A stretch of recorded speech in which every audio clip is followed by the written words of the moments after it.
During the 80s, Larry Bird carried the nickname the Great White Hope, a label that came loaded with expectations, pressure, and awe. But it seems like there's a new Great White Hope in Indiana, TJ McConnell. Describe the impact that TJ McConnell had on this game. He's unbelievable, man. He's unbelievable. He's a great white hope. You know, that's what we call him.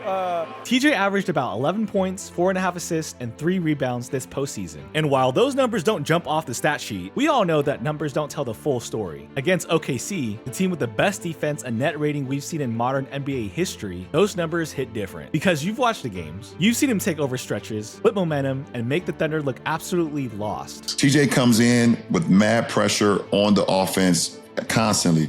He gets into his Nash dribble. He's circling around, yep. and if you're not accounting for him, then the minutes that you thought you were winning, you could win with Hallie on the bench.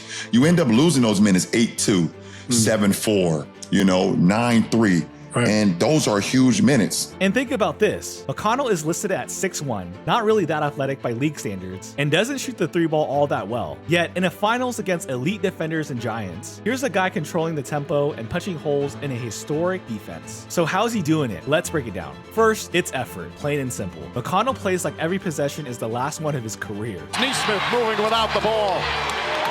Stolen by McConnell. Throws it off Wallace. Pacers have it. Second opportunities. McConnell on the steal and he backs it home. He's done it again. This kind of reminds me of Dellavedova back in 2015, who played so hard in Game 3 of the finals that he needed an IV and overnight stay at the Cleveland Clinic after suffering full body cramps. That's the kind of motor McConnell brings. Loose balls, deflections, hustle plays, he's just everywhere. The effort thing is big for me. Just give 110%. That sounds super cliche and super middle school, but and the effort thing is really big. But it's not just energy. He beats defenders off the dribble with his quickness and loves to get to that right hand. And when he does, he's deadly from mid-range. First finals game here in 25 years. They like what they see here in the first half.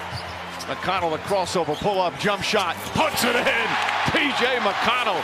So Shea normally plays the entire third. They sat him with 52 seconds, got him a little extra rest.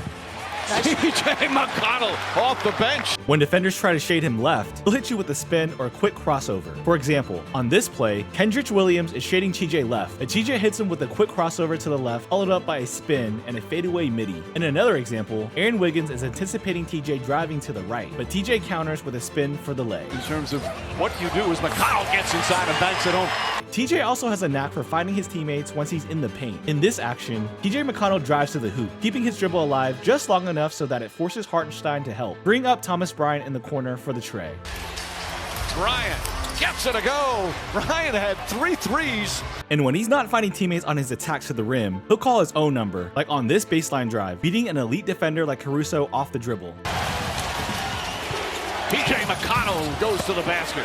On this play, TJ flies off the empty side ball screen, and just look at how much attention he draws before TJ finds a cutting Nesmith. Now, speaking of empty side ball screens, this is something that the Pacers weaponized for McConnell. In an empty side ball screen, one side of the court is cleared out, and it's a two-man game between the ball handler and the screener. A quick guard like TJ can exploit this, as there's no immediate help, leaving him enough space to operate in the mid-range. For instance, Hartenstein switches onto TJ here, but there's just too much space, so TJ simply pulls up for the easy shot. Same action, but this time, Obi sets the screen with Jalen Williams switching onto him, who's less of a shot blocker than Hartenstein, so TJ just torches him with a spin for another easy bucket. In a league full of size, threes, and athleticism, TJ McConnell is proof that heart, craftiness, and smarts can still win games. Thanks for watching. If you enjoyed the video, please be sure to leave a like, and if you learned something new, consider subscribing for more videos.